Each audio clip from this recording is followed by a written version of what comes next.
السلام عليكم ورحمة الله وبركاته.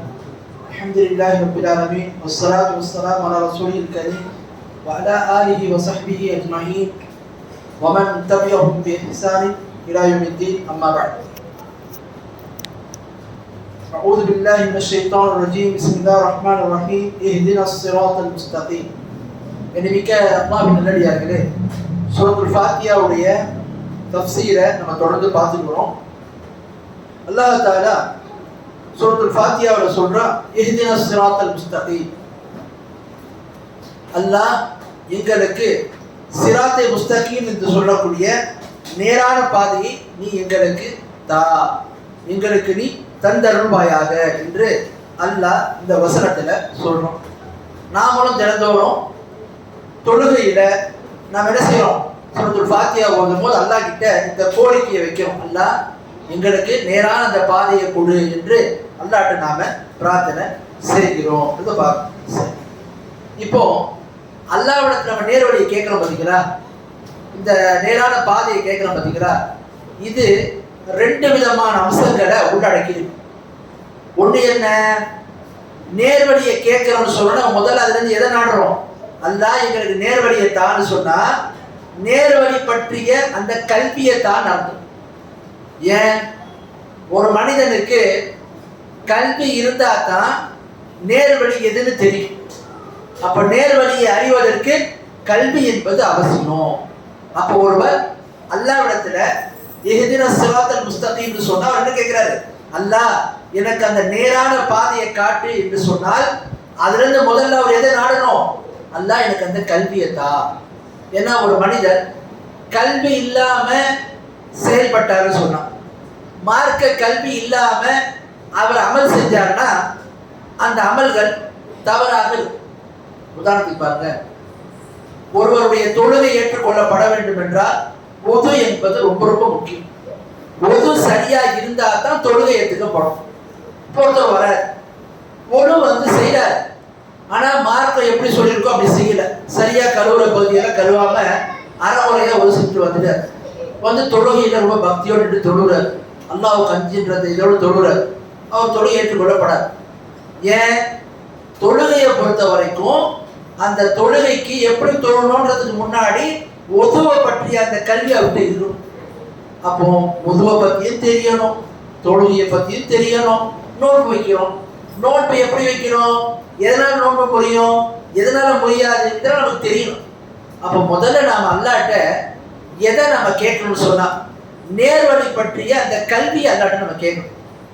இன்னைக்கு நம்மள எத்தனையோ போய் பார்க்கணும், நேர்வழி நம்ம கேட்கிறோம், ஆனா அந்த கல்வி அறிவு நம்ம இடத்துல எந்த விதமான அந்த புரிதல் இல்லாம விளக்கம் இல்லாம இருக்கும், அதுல எந்த ஒரு ஆர்வமும் இல்லாம நமக்கு இருக்கிறோம். அப்போ முதல்ல ஒன்றை விளங்கிக் கொள்ள வேண்டும். நேர்வழியை பொறுத்த வரைக்கும் ஒருத்தர் கேட்கிறாருன்னா முதல்ல அல்லாஹ்ட்ட அதுல இருந்து நேர்வழிக்கான கல்வியை கேட்கணும். நேர்வழி என்ன என்கின்ற கல்வி இருந்தா தான் நேர்வழியில அவர் சொல்ல முடியும், நேர்வழியில அவர் பயணிக்க முடியும். முதலாவது விஷயம், நேர்வழியை கேட்கக்கூடியவர் நேர்வழிக்கான கல்வியை கேட்கிறார். ரெண்டாவது என்ன, எந்த நேர்வழிக்கான கல்வி அவருக்கு கிடைச்சதோ அந்த கல்வியின் அடிப்படையில அவர் அமல் செய்யணும்னு சொன்னா அதற்கு அல்லாஹ்வுடைய தௌஃபீக் வேணும், அல்லாஹ் அவருக்கு கிருபை செய்யும். அல்லாஹ்வுடைய கிருபை இல்லைன்னு சொன்னா, அல்லாஹ்வுடைய தௌஃபீக் ஒரு மனிதனுக்கு கிடைக்கலன்னு சொன்னா பயன் இல்லை. உதாரணத்துக்கு பாருங்களேன், நம்மள எத்தனை பேருக்கு தொழுகையினுடைய முக்கியத்துவம் தெரியாதா? ஜமாத்து தொழுகையினுடைய முக்கியத்துவம் தெரியாதா? தெரியும். அப்படி தெரிஞ்சிருந்தும் கூட அர்த்தம் இங்கதான் விஷயம் நம்ம விளங்கணும். எப்படி? வெறும் நேர்வழி எது என்று தெரிந்தால் மட்டும் போதாது, அந்த கல்வி இருந்தால் மட்டும் போதாது, அதை செயல்படுத்துவதற்கான அந்த தௌஃபீக்கை அல்லாஹ் நமக்கு கொடுக்கணும். கொடுத்தாதான் நம்ம முறையா செயல்படுத்த முடியும். எத்தனை பேரை பார்க்கணும், முஸ்லீமா இருக்கிறாங்க, வட்டி என்பது ஹராம்னு தெரியாதா? தெரியும். தெரிஞ்சிருந்து எத்தனை பேர் என்ன பண்றாங்க? வாங்குறாங்க. இதுக்கு என்ன காரணம்? அல்லாஹ் அவங்களுக்கு அதுக்கான தௌஃபீக்கை கொடுக்கல, அதுக்கான கிருபை அல்லாஹ் செய்யல. அப்ப அல்லாஹ்விடத்துல நாம நேர்வழியை கேட்கிறோம்னு சொன்னா அந்த ரெண்டு அம்சங்களை உள்ளடக்கி நம்ம கேட்கணும். அல்லாஹ்ட்ட நேர்வழிக்கான கல்வியை கேட்கணும். எந்த கல்வி நமக்கு கிடைச்சதோ அந்த கல்வியின் அடிப்படையில சரியாக அமல் செய்ய வேண்டும் என்பது என்ன செய்யணும்? தௌஃபீக்கை தந்தருள் வேண்டும் என்று அல்லாஹ்ட்ட கேட்கணும். இது ரெண்டுமே இருந்தால் தான் நேர்வழியில ஒரு மனிதன் சரியாக பயணிக்க முடியும், நேர்வழியில உறுதியாக இருக்க முடியும். அப்ப அல்லாட்ட நேர்வழிக்கான கல்வியும் கேட்கணும், அந்த கல்வியின் அடிப்படையில செயல்படுறதுக்கான அந்த தௌஃபீக்கையும் கேட்கணும். அதனால சொல்லுவாங்க, ஒருவர்கிட்ட கல்வி இருக்குது, செயல் இல்லைன்னு சொன்னா அது பயன் தராத, ஒரு கனிகளை தராத பயனற்ற ஒரு மரத்தை போட்டு. நம்ம ஒரு மரத்தை நடுறோம், அந்த மரத்திலிருந்து ஒரு கனி நமக்கு கிடைக்குன்னு பார்க்குறோம், பலன் நமக்கு கிடைக்குன்னு பார்க்குறோம், ஒன்றும் கிடைக்கல அந்த மரத்துல இருந்து. அப்ப அது என்ன? அந்த மரம் இருந்தும் எவ்வித பயனும் இல்லை. அது மாதிரிதான் ஒரு மனிதன்கிட்ட எது சரியான பாதை, எது மார்க்கம் சொல்லுது, எப்படி செயல்படணும், எல்லா கல்வியும் இருக்குது, ஆனா செயல் சொன்ன பிரோஜனம் கிடையாது.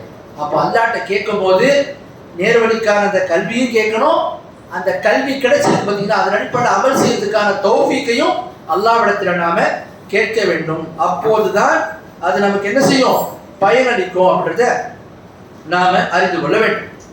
அடுத்து பாருங்க, இந்த நேர்வழியை பொறுத்த வரைக்கும் பார்த்தீங்கன்னா இந்த நேர்வழி இரண்டு விதமான அம்சங்கள்ல உள்ளடக்கி இருக்கு. ஒண்ணு என்ன, அல்லாஹ் சிலருக்கு என்ன செய்யறான், அந்த நேர்வழியை கொடுப்பதற்கு தெரியப்படுத்துறான். என்ன, இந்த நேர்வழியை அவங்க அதை தெரியப்படுத்த முடியும், நேர்வழியை அந்த கல்வியை கொடுக்க முடியும். எப்படி? அல்லாஹ்வே நமக்கு தெரியப்படுத்துறான். என்ன தெரியப்படுத்துறான்? குர்ஆன்ல 42வது அத்தியாயத்தில் நீங்க பாத்தீங்கன்னா 52வது வசனத்துல அல்லாஹ் தஆலா சொல்றான், இன்னக லதஹதி இலா சிராத்தி முஸ்தகீம், நிச்சயமாக தூதரே நீங்கள் நேரான பாதை அவர்களுக்கு நீங்க என்ன பண்றீங்க, தெரியப்படுத்துறீங்க. அப்ப நேர்வழி என்ற கல்வியை அல்லாஹ்வும் கொடுப்பான். அதே மாதிரி நேர்வழி என்ற கல்வியை அல்லாஹ்வுடைய தூதர் மூலமா அல்லாஹ் என்ன செய்யறான், மக்களுக்கு அறிவித்து கொடுக்குறான். அது மட்டுமல்ல, நேர்வழிக்கான கல்வி அல்லாஹ் தஆலா மனிதர்களுக்கு ஆலிம்களை கொண்டும் மார்க்க அறிஞர்களை கொண்டு தெரியப்படுத்துறான்.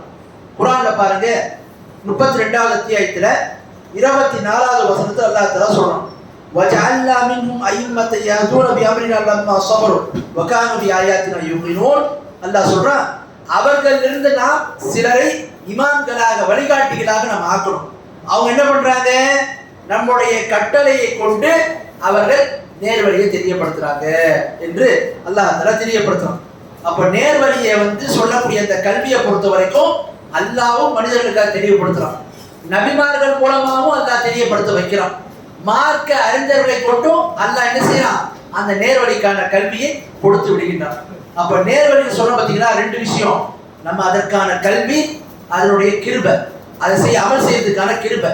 இப்ப கல்வியை பொறுத்த வரைக்கும் அல்லாஹ்வும் மக்களுக்கு தெரியப்படுத்துறான், தூதர்களை கொண்டும் நேர்வழி அல்லாஹ் தெரியப்படுத்துறான், ஆளுங்களை கொண்டும் மார்க்க அறிஞர்களை கொண்டு நேர்வழி இதுதான் கல்வியை மக்கள் வரைக்கும் கொண்டு போய் சேர்த்துடும். ஆனா அந்த நேர்வழியின் அடிப்படையில் செயல்படக்கூடிய பாக்கியத்தையும் கிருபையையும் அந்த அமலையும் அல்லாஹ் மட்டும்தான் தருவோம், யாராலையும் தர முடியாது. தூதர் கூட மக்களுக்கு நேர்வழி எடுத்து சொல்லுவாங்க, இதுதான் சரியான பாதை, இதுதான் சொர்க்கத்துக்கு செல்லக்கூடிய பாதை, சொல்ல மட்டும்தான் அவங்களால முடியும். அதன்படி மக்களை செயல்படுத்துவதற்கு அவங்களால முடியாது. பாருங்க, நபிகள் நாயகம் ஸல்லல்லாஹு அலைஹி வஸல்லம் சிறிய தந்தை அபூ தாலிப் அல்லாஹ்வுடைய தூதருடைய தாவா பணியில, அழைப்பு பணியில மிகப்பெரிய ஒரு உறுதுணையா இருந்தோம் அவங்களுடைய சிறிய தந்தை சாச்சா. அப்ப அவங்கள்ட்ட மரண தருவாயில நபிகள் நாயகம் ஸல்லல்லாஹு சொல்றாங்க, நீங்க இந்த கலிமாவை சொல்லிவிடுங்கள், லா இலாஹா இல்லல்லாஹ் என்ற வார்த்தையை நீங்க சொல்லுங்க என்று சொல்றாங்க. ஆனா என்ன, அவங்க சொல்லவே இல்லை. கடைசி வரைக்கும் அவர்கள் அந்த குஃப்ரான ஷிர்கான நிலையை மரணிச்சாங்க. அப்ப அல்லாஹ் தெரியப்படுத்துறான் குர்ஆன்ல 28வது அத்தியாயத்துல 56வது வசனத்துல, இன்னக லா தஹ்தி மன் அஹ்பப்த வலக்கின்னல்லாஹ யஹ்தி மன் யஷா.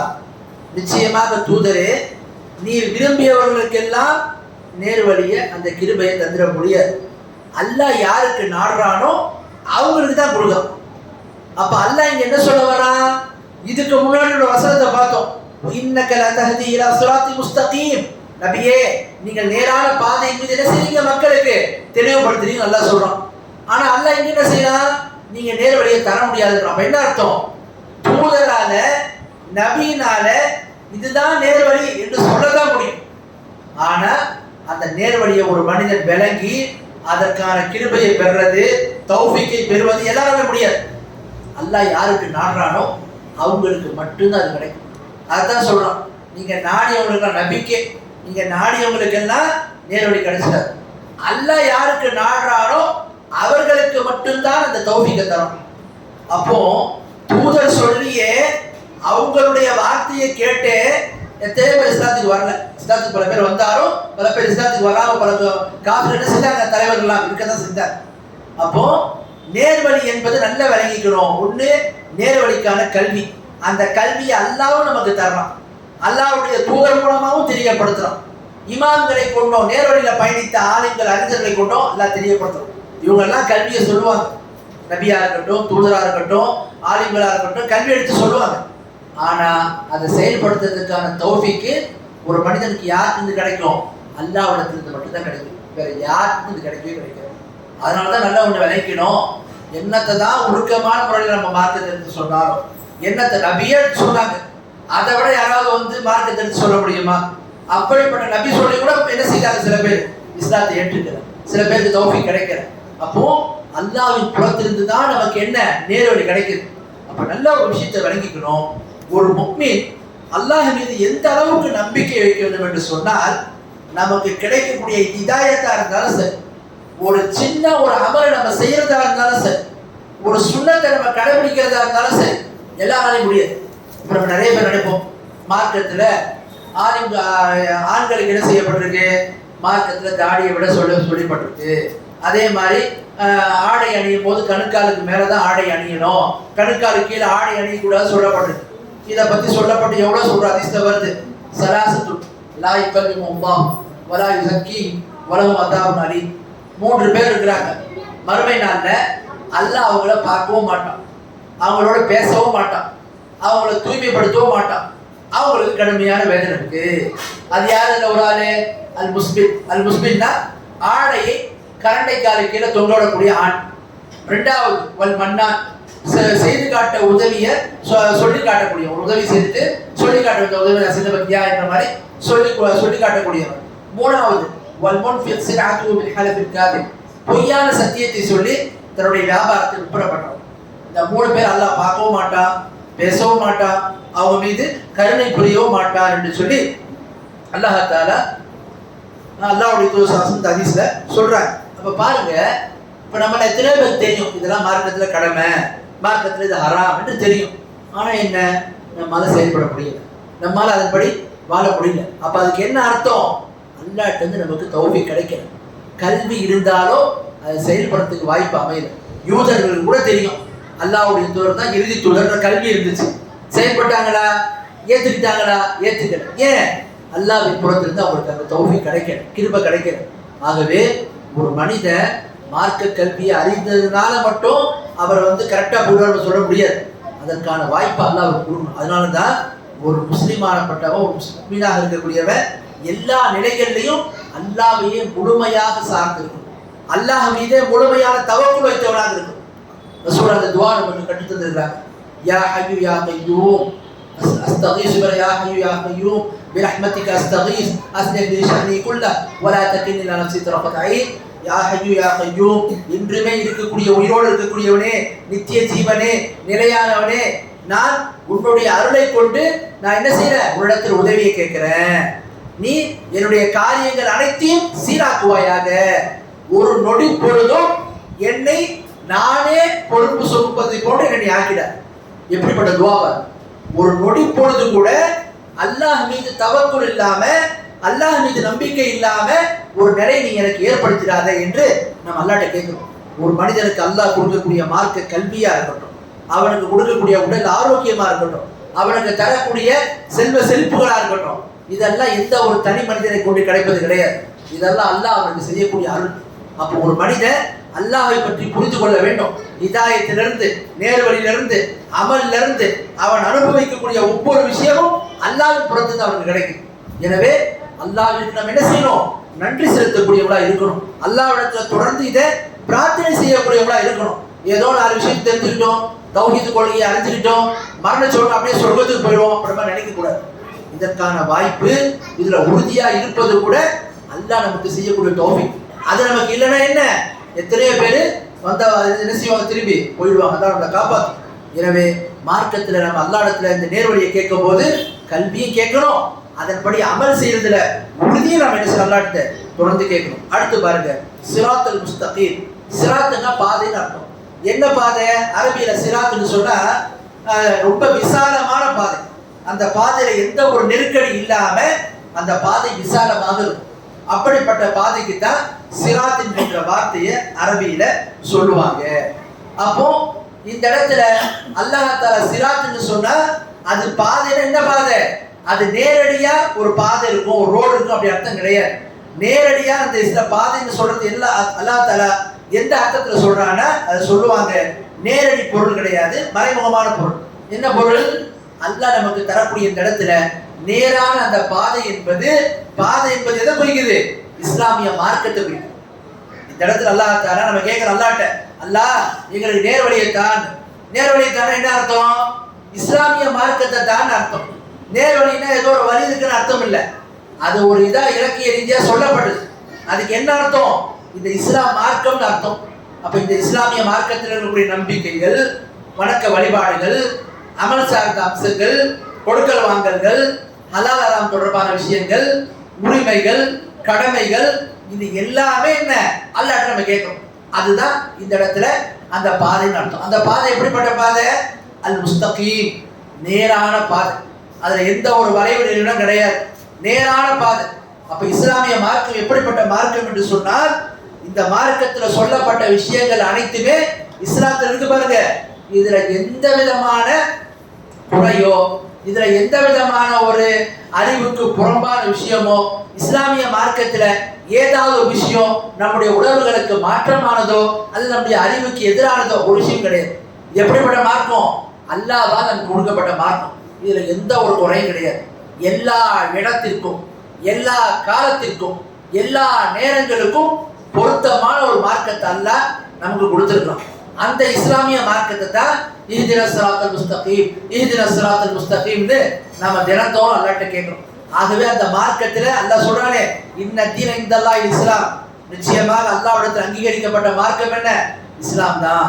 வரதீது லக்கும் இஸ்லாம தீனா, இஸ்லாமிய மார்க்கத்தை உங்களுக்கு வாழ்க்கை நெறியாக நான் பொருந்திக் கொண்டேன் அல்லாஹ் சொல்றான். ஆகவே அப்படிப்பட்ட மார்க்கம் நமக்கு கிடைச்சிருக்குன்னா இந்த மார்க்கத்துல நாம் என்ன செய்யக்கூடாது? ஏதோ பொழுதுபோக்காக கூடாது.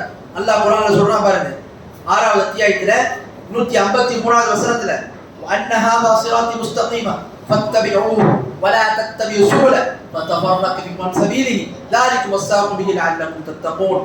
அல்லாஹ் சொல்றான், இதுதான் என்னுடைய நேரான வழி. என்ன வழி? இஸ்லாம் சொல்லக்கூடிய இந்த வழி. எனவே அந்த நேரான ஒரு வழியை மட்டும் நீங்கள் பின்பற்றுங்கள், பல வழிகளை நீங்கள் பின்பற்றாதீர்கள். இஸ்லாம் தெளிவான மார்க்கம். இதுல எந்த ஒரு முரண்பாடும் கிடையாது, எந்த ஒரு மாற்றமான விஷயங்களும் கிடையாது, எந்த ஒரு அறிவுக்கு புறம்பான விஷயங்கள் கிடையாது, எந்த ஒரு பொய் கிடையாது. இவை அனைத்தும் அல்லாஹ்வின் புறத்திலிருந்து தரப்பட்டது. எனவே இந்த ஒரு வழியை மட்டும் நீங்க பின்பற்றணும், பல வழியை நீங்க பின்பற்றக்கூடாது. இஸ்லாம் என்ற பெயர்ல வஹிக்கு புறம்பாகவும் அல்லாஹ்வுடைய தூதர் எந்த மார்க்கத்தை சஹாபாக்களுக்கு கொடுத்தாங்களோ அதுக்கு மாற்றமான ஒரு மார்க்கம் இங்க இல்லை. எனவே எந்த மார்க்கத்தை ரசூலுல்லாஹ் இந்த உம்மத்துக்கு எத்தி வைத்தார்களோ அந்த மார்க்கத்தை மட்டும் பின்பற்றணும், வேற வழிகளை பின்பற்றக்கூடாது. அப்படி பின்பற்ற ஆரம்பிச்சா அது நேரான வழியிலிருந்து உங்களை என்ன செஞ்சிடும்? வழி தவற செய்திடும். இதுவே நீங்கள் இறையச்சமுடையவர்களாக ஆகுவதற்காக வேண்டி அல்லாஹ் உங்களுக்கு செய்யக்கூடிய உபதேசம் என்று சொல்லி அல்லாஹ் தஆலா இந்த வசனத்துல சொல்றான் அப்படின்றத பார்க்கணும். சரி, அடுத்து வாங்க. அல்லாஹ் தஆலா இய்யாக நஅபுது வ இய்யாக நஸ்தஈன் சொன்னதுக்கு அப்புறம் இஹ்தினஸ் ஸிராத்தல் முஸ்தகீம் என்ன அர்த்தம்? அல்லாஹ் உன்னை மட்டும் தான் நாங்க வணங்குவோம், உன்னிடத்தில் மட்டும் தான் உதவியை கேட்போம் என்று சொல்லிவிட்டு அல்லாஹ் எங்களுக்கு நேரான பாதையை தான் நம்ம கேட்கணும். அப்ப இதுக்கு என்ன அர்த்தம்? அல்லாஹ்வை நம்ம வணங்கக்கூடியவங்க எப்படி வணங்கணும்? நேரான இஸ்லாம் சொல்லக்கூடிய வழிமுறையில வணங்கணும். அதைத்தான் அல்லாஹ் இபாதத்தை சொல்லிட்டு அடுத்ததா நேரான வழியை கேளுங்கன்றான். ஏன்? அல்லாஹ் நான் வணங்க போறேன் அப்படின்னு சொல்லிட்டு நான் ஒரு ரூம்ல போந்துக்கிட்டு லைட் எல்லாம் ஆஃப் பண்ணிட்டு அல்லாஹ் அல்லாஹ் இந்த மாதிரிலாம் சில பேர் அல்லாஹ் வணங்குறாங்க. இப்படிலாம் வணங்கக்கூடாது. ஏன்? அல்லாஹ் என்ன சொல்றான்? அல்லாஹ் நான் உன்னை மட்டும் தான் வணங்குவேன், உன்னிடத்துல மட்டும் தான் உதவியை கேட்பேன் என்று சொல்லிட்டு அல்லாஹ் என்ன சொல்றான்? இஹ்தினஸ் ஸிராத்தல் முஸ்தகீம். அப்ப என்ன அர்த்தம்? அல்லாஹ்வை எப்படி நம்ம வணங்கணும்? நேரான பாதையிலிருந்து வணங்கணும். அப்ப என்ன அர்த்தம்? இஸ்லாம் சொல்லக்கூடிய முறையில வணங்கணும். அப்போ ஒருத்தர் அல்லாஹ்வை வணங்குறாரு, இஸ்லாமிய மார்க்கத்துல நேரான பாதையில சொல்லப்பட்ட முறையில இல்லைன்னா அந்த வணக்கம் பிதாத். அது என்ன செய்யப்படாது, ஏற்றுக்கொள்ளப்படாது. குல்லு பிதாத்தின் தொலால குல்லு தொலாலத்தின் பின்னார், ஒவ்வொரு பிதாத்தும் வழிகேடாகும், ஒவ்வொரு வழிகேடும் நரகத்தில் கொண்டு போடுற சொன்னாங்க. அப்ப அல்லாஹ்வை இபாதத் செய்யணும். எப்படி இபாதத் செய்யணும்? நேரான மார்க்கத்திலே ரசூல் அல்லாஹ்வுடைய தூதருக்கு அல்லாஹ் தஆலா எப்படி இந்த மார்க்கத்தை கொடுத்தானோ அந்த ஒரு வழியில இஸ்லாம் சொல்லக்கூடிய அடிப்படையில நேரான மார்க்கத்தை என்ன செய்யணும்? நாம அல்லாஹ்வை வணங்க வேண்டும். அதுக்கு புறமா நம்ம வரணும்னு சொல்ல அது பிதாத் ஆகும் என்பதை மார்க்கம் நமக்கு தெரியப்படுத்துது. மனஹதஸ்மி அப்படின்னா ஆதா மாலைசன் முஃபவரத்துன், யார் ஒரு மார்க்கத்துல அல்லாஹ் சொல்றான் மார்க்கத்துல இல்லாத ஒரு புது நிகழ்வை ஏற்படுத்துவாரோ அது நிராகரிக்கப்படும், ரத்து செய்யப்படும் அல்லாஹ் சொல்றாங்க. ஆகவே அந்த அடிப்படையில் அல்லாஹ் வணங்குறது இந்த மார்க்கம் சொல்லக்கூடிய அடிப்படையில் வரணும். எந்த இபாதத்தை செய்யறதா இருந்தாலும் நம்ம என்ன பார்க்கணும்? இதை ரசூலுல்லாஹ் சொல்லிட்டு இருக்காங்களா, இது மார்க்கத்துல இருந்திருக்கா? நம்ம மனசு சொல்றது நல்லா இருக்குது, இது அழகா இருக்குது கிடையாது, மார்க்கத்துல இருக்கா இல்லையா அதுதான் பார்க்கணும். அந்த அடிப்படையில தான் நாம நம்மளுடைய ஒவ்வொரு செயலையும் அமைத்துக் கொள்ள வேண்டும். அதற்கு மாற்றமாக நாம அமைத்துக் கொள்ளக்கூடாது. ஆகவே நேரான பாதைன்னு சொன்ன அந்த மார்க்கத்தின் அடிப்படையில நம்ம சரியா செயல்படணும். ஆக அப்படிப்பட்ட நேரான பாதையாக தான் நம் அனைவருக்கும் தந்தருவனாக.